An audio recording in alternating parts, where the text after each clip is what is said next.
Okay, Jose, I really hope you go within the next week. I don't think I can deal with you any much longer. Also, Paul too, cause nah. So this is the recap for Big Brother season 18, episode 2, and the episode starts off with a bunch of people crying. And when I say a bunch of people, we have Tiffany and we have Nicole. They're both upset, of course, because of the fact that now they have to go and duke it out with each other.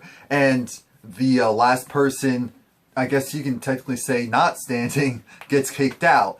And then you also have to decide who becomes HOH. But anyway, Nicole's over it. And she's just like, of course, we just gotta do our best. Corey's just like, yep, we have to do our best. Glenn's like, yeah, we gotta do what we can. Tiffany needs a moment. So Mama Day comes into the rescue and talks to Tiffany. And so Tiffany confesses. Tiffany's just like, look, I need to make sure I maintain my sanity. Unlike my sister, I need to make sure I maintain my sanity in this house. And so I need to at least unload this secret onto someone. And Day was the right person to actually do it, because Day needs allies. She knows she needs allies. And so it's better to tell someone like her and have her small group know, or may not know right now, than go and to tell some random person who also came with you at the same time in the house, who could be like, okay, this chick has an unfair advantage type of thing. That's not how this works in Big Brother. Usually when you have a connection, it screws you over. Not this season. Again, things are a little different and a little weird this season. Right now, it's this whole thing of, again, Paul is trying to make sure that the newbies go and stir things up with the other cast members. He wants to make sure that no newbies gets axed out. And Paul's not wrong. Paul has the right mentality, but because I don't like him, I don't care if he's giving them solid advice. Someone who probably should have taken it a little bit more seriously was Corey, because Corey's not doing much thinking. But I thought it was funny when Mama Day was just like, well, you know, come on now, you're not emotionally unstable like your sister type of thing. I thought that was funny. But yeah, like I said, Paul is doing everything he can to make sure that the newbies feel like they still have to get out the veterans. And some of the newbies honestly don't, because they don't have a real attachment to each other. So that's the really important thing. But the veterans do, because they know the newbies are gunning after them. So they go into a little huddle, minus Nicole, and they go and they talk, and they're like, okay, we need to come up with a plan. We need to find some people we can trust. And Dave's just like, you know, Tiffany's cool. Tiffany is good, but we do need more people. Now they're working on that. Corey is going to be another addition. Quick and simple. I think Corey overall likes the vibe that he gets from Nicole, and so he's willing to work with, you know, the experienced people. That wasn't a dumb move. How Corey tried to cover that up was dumb. Now, of course, Nicole, shout out to Nicole. Nicole stepped her game up. I'm so proud of her, because at first I was thinking to myself, Nicole, I love you, greedy girl, but last time you played, it was trash. It really was trash. You didn't want to get blood on your hands. It was weak. But this season, Nicole is not playing. She's like, I'm going to manipulate people. I'm going to do what was done to me effectively. And she's choosing the right people to do this to. So Corey is one of them. She basically convinces Corey to go and say, you know, instead of me having all of the power and being HOH and saying that's just such a horrible thing, why don't you do it? And she's just like, I don't know, are you sure? I don't want to get blood on my hands. And I'm like, Nicole is playing this to a T. I'm so proud of her. I am so proud of her, because she was not playing around. She wasn't playing any games. And she made it appear as though she didn't want to be HOH, which of course she wants to be HOH. That's the only way to secure the veterans versus newbies. Now, we get to the competition. And of course, it's Glenn, Nicole, Corey, and Tiffany. They're playing each other, and guess who wins? Now, let me backtrack a little bit. The competition is where they have to stand on this island that's constantly moving, because it's on a bounce spring. So, a bounce spring with this fake island, and they have to climb this tree and take the coconut balls, and take them out and place them in this thing that spells out SOS. Now, the thing is, of course, the balls can roll out if you're not careful. So that's what's happening this whole time in this competition. And I'm thinking to myself, gosh, this looks kind of active, and I don't know if this was built for someone like Glenn's body type, because Glenn, I don't know how much he weighs, but it looks like it's pretty condensed. So I don't know if this was the best type of competition for him. And then you have Tiffany, who's just really tall and slim. So this may not be exactly the best competition for her either. If you think about it, someone like Nicole and someone like Corey are probably the best fits for overall general body types. And that became apparent because Nicole came through. Nicole won. And so it was interesting because while they were doing that, the whole time you had the newbies rooting on the other newbies, and you had the veterans not really rooting on Nicole. Partially, James didn't care. James was rooting on Nicole, but no one else was because they knew they didn't want to look like they were aligned with each other. So that was a smart move. The veterans are doing the thinking, and they're executing their thought processes and their ideas and their plans. The newbies, I don't know what the newbies are doing. They're clearly just shell-shocked because they've only been in the house for one day or so, and they're just so excited to be in there that they're really not thinking. So the first one who wins is none other than Nicole. And of course the veterans are ecstatic, but they have to pretend like they're not.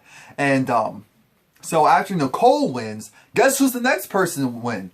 The next person to win is, the next person to win was Tiffany, which means Vanessa must have been proud, because we were like, okay, is it going to be Tiffany? Is it going to be Tiffany? Because her ball kept rolling off. But it was Tiffany, and shout out to her. And I'm thinking to myself, you know, it's funny because in the confessionals, they make sure that she looks just like Vanessa, that her facial features are so prominent that they make sure that her hairstyle and all of that makes her look just like her sister. But when she's in the house, she changes up the look so that she doesn't look too much like her sister, and she tries to change up her speech, but again, she isn't doing a great job because it's fully ingrained in her and fully a part of her. So it's pretty hard not to look like yourself and talk like yourself. And Paul is pissed. Paul is pissed because the one person he wanted out assured herself safety, and now Vanessa saves herself. Now it's just Glenn versus Corey, and it was a full finish. I have to say, shout out to Glenn, because I did underestimate him. I was right, unfortunately, in saying that he wasn't going to make it, but I didn't necessarily want him to lose. But I felt that, you know, Corey could make it a little bit farther. Not that much farther, because I felt like Corey was going to be used, and Corey's not dumb, but I feel like he doesn't cover his tracks like other people do. And I thought that was pretty apparent, so you have to be able to do that. So in the full finish, it was officially Corey. Now, at first I was thinking, Lord, are these producers messing with us? But no, they show us the evidence. Unfortunately, Glenn's fear occurred, and Glenn, the ball, rolled off while he was getting the flag. So it only works if the balls stay in the SOS letters while you pick up the flag. So that's why Corey won. But now Nicole has to do her mind manipulation part 2 and make sure that they willingly give her the HOH. And she successfully does it. She plays it like, oh my gosh, guys, you know, you have to promise me. You have to promise me that you're not going to put me up, period. Even if and when our teams get absolved, you have to promise me. And it's like, oh my gosh, I'll make these decisions. And it's just like, do you want to be HOH to Tiffany? It's just like, oh no, not really. I'm like, oh, that's so Vanessa. That's so Vanessa. And Corey already made up his mind saying that he didn't want to do it a while ago. So, ta-da! Natalie is the new HOH. But the thing about that, Nicole is the new HOH. But the thing about that is Nicole plotted and it worked successfully. And like I said, the newbies are not happy about it. Most of the newbies are not happy about it. And they're like, look, oh, poor little... And they felt really bad that Glenn left so early and that he left, period. So it's like, shout out to the love. Shout out to the love. It's hard. No one wants to see, at least at this stage, someone who they don't have an issue with lose out on an opportunity, and that was apparent. So it's like, okay, there's a humanity. We're about to lose that in 5, 4, 3, 2. So let the Nicole bashing begin. It's like she already had her shot. Why is she here? And Paul Paul and Bridget were just like, what are you doing, Corey? Why did you not stand up for yourself? And, well, you know, at the end of the day, they pretty much had their minds made up. And by the time I got there, they already said, oh, they wanted to be, that maybe Nicole should be HOH. And so it was like, I didn't want to go and make any waves. And when you're hearing that, you're thinking to yourself, wait, that doesn't make any sense. Who wouldn't fight for being HOH and that wouldn't be understood? Like, what's really going on? So he just had everyone. So they're just looking at him like he was crazy, because he is. And Corey's like, uh-oh, maybe I didn't think this through. Yeah, you're right, you didn't think this through, because now they're going to go after you. But back in the HOH room, it's James with Nicole, and I found it interesting. I know it was the first HOH and they had to rush everything, but what happened to her reveal? Am I the only one that didn't realize that she got into the room and she was already there? Like, did they do, who wants to see my HOH room? Is that going to be like an extra bonus? Did I fast forward too quickly? No, I possibly couldn't have because I was watching it live. Let me know what happened there, because that confused me. Or maybe it's just because this one was a rushed one, and so they'll go and officially start doing that from now on. I don't know, but I do like the room. I really like the room. It feels like Pirates of the Caribbean meets modern day Pirates of the Caribbean.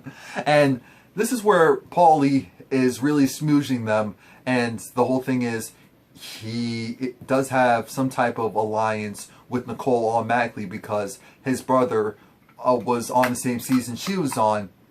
But the thing is that poor little Nicole got outed twice by Cody. So that's the only thing.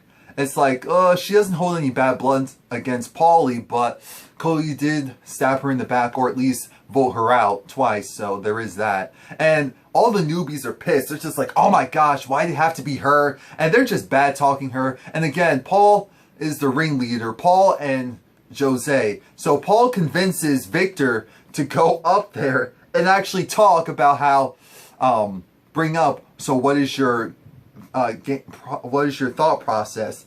And Victor's like, I'll go and do it. I'm like, dude, you don't realize you're being manipulated right now? Are you serious? He's just so happy and go lucky to go and do it. So what happens is he goes up there and he starts talking. The more he see, and that's a trick that I learned when I was young.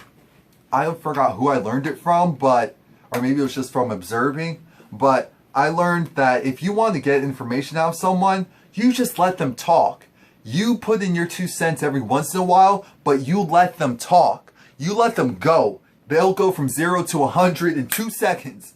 And normally that's when the truth will come out at some point, whether they're initially lying, whether they're going to mix some lies in with truths. If you just continue to let them talk, people automatically feel like they have to fill this space, the empty space. And that's the psychological thing on their end. And that's what happened with Victor. Because Nicole did the smart thing and didn't feed into it and just let him speak and see what he had to say, Victor kept talking. Initially, he wanted to see where her head is at, but then he went and spilled his guts on where his head is at. He first off did the dumb thing and said how he was aligned with Jozea. He's like, you know, my friend, my best friend in the house or something like that right now.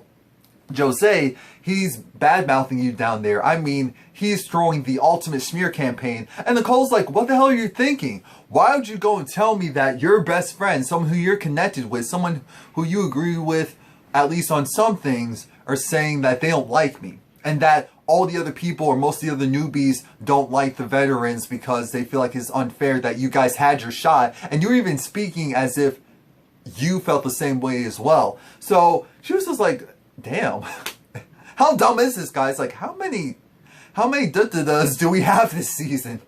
Okay, but it was funny when James went and he tricked Nicole. He was like, oh, it was Victor. And he was pretending to act like, oh, Victor, and saying how we don't like you, I don't like you, you're making trouble, you're a newbie, I mean, you're a veteran, you have to get out of here. And Nicole was believing it. That was the funny part. Nicole was believing it, and James was like, no, it's James. It's like, oh my gosh, James. I'm like, no, no, Nicole, please don't do. No, I had horrible flashbacks from. Please don't ever say it like that again. But it's have-nots time, and the slop looks as gross as ever. But the have-nots room, it's actually pretty cool. It looks like an arcade meets a carnival, so it's really cool. The only thing is that, of course, it's not going to be comfortable, and you're probably not going to get much sleep. Yeah, and it's going to be sensory overload with the eye for the flashing lights. But aside from that, it's not the worst have-not room ever. But Mama Day is talking with the Messiah. I'm sorry, that was blasphemous because I didn't mean that. Talking to Jozea, and Jozea is calling himself the Messiah as far as in the house because everyone listens to him. Everyone essentially follows him. Mama Day's just like, yes, go and tell me your plan, honey. So he goes along and says how he first wants to get out Nicole, then he wants to get out James, then he wants to get out Frank. And of course, it goes without saying that eventually it would be you. But he's just like, she's just gassing his head up. She's just like, oh, so you just got it like that? And you run things and all this stuff. And I find it hilarious that he's so pompous and arrogant that he thinks that it's not an issue for him to go and spill all of that information, because at the end of the day, no one's going to think of it. It's just like, oh, well, yeah, we're just having a little chit chat here. You know, you're going out anyway. I'm going to make sure that you leave anyway eventually. So it doesn't even matter. So that's why I'm like, you know, I really hope that Mama Day stays longer, because again, she's great for TV. She's real. I mean, her confessionals are the absolute best. But anyway, she goes to the HOH room and she talks. Well, she's already in the HOH room. And so when Nicole comes in, she talks about Jozea and saying how he wants to get all of the newbies out. And again, this just confirms what Victor told her earlier before. And so Corey comes in and Corey's just like, okay, so what are we going to do? Because at the end of the day, we have to figure out how the hell are we going to get out Jozea. Everyone is on board with getting this guy out right away. And as we know in Big Brother history, a lot of times when that happens, the forces that be intervene and say, no, that wouldn't make her good TV. So he may not get out. They could go and throw everything at him and he still may not get out. So I really hope they know what they're doing, because now it's the veterans plus I want to say Corey and Paulie. And no, maybe Corey's not there at that time, but Corey has his but they pretty much are trying to hint that they need Paulie to go up, but it's funny because I actually kind of appreciate the fact that he didn't play ball. He's not dumb. He knows that they're trying to get him to go and agree to just go up and them not mention it themselves. But he's just like, no, if you want me to get blood on my hands, take accountability for it. And that's when Frank, and I forgot about this being Frank's character, where he is relatively straight up, and that's what got him in trouble before. He was able to win competitions. That's why he didn't have an issue. But we'll see if that'll aid him this time around. Well, with the group team dynamic, it's a little bit different. But Paulie made a good point. He was just like, if I go up, who's to say that I won't get evicted anyway? Because history shows that the pawn is usually the one that gets kicked out. Because true, let's say hypothetically, if Jose goes and he gets himself off the block, then they're going to have to find a replacement. And let's say it's Paul. Paul still technically has the numbers, so I don't think anyone's really attached. I'm just being honest. I'm not sure if enough people are attached to Paulie as of yet for him to have numbers, straight up numbers. So, Paulie didn't necessarily agree. He just made the case of, well, you know, what if it doesn't work out? Because history shows it doesn't necessarily work out. And I kind of appreciate the fact, again, that Paulie didn't straight up just go for it. Because there is a thing to be said about someone who's a little too willing to just be a pawn. And I feel like if I was in the house, I would have that issue of I'd be too much in agreement with just going along with what everyone wanted to do type of thing, to where I would be seen as a floater or someone who isn't really playing the game. So shout out to Paulie for at least kind of standing up for himself, but not pissing off the veterans. He just made his case. At the end of the day, he still got put up. Him and Jozea still got put up. And so it's those two as of now. We're going to see what happens. Mama Day is still acting her butt off, pretending like Jozea doesn't even like her. So it's funny how even though he doesn't like her because she's a veteran, he clearly doesn't have a problem with her overall, because he's very comfortable with telling her everything. And I don't know if it's because in the back of his mind he's thinking she's not going to be here long enough to go and do anything to me. But we'll see. Please like, comment, subscribe. Again, sorry Glenn that you went out so soon. But the competition was a really good competition. You played really well. Shout out to Nicole for being in power. Shout out to the veterans for being in power. Shout out to Paulie. Shout out to Corey. Shout out to Tiffany. So we'll see how this all goes. And let me know what you think. Come back. Well, Sunday technically. And again, if there's any new stuff that I found out beforehand, I'm going to make sure that I have it up.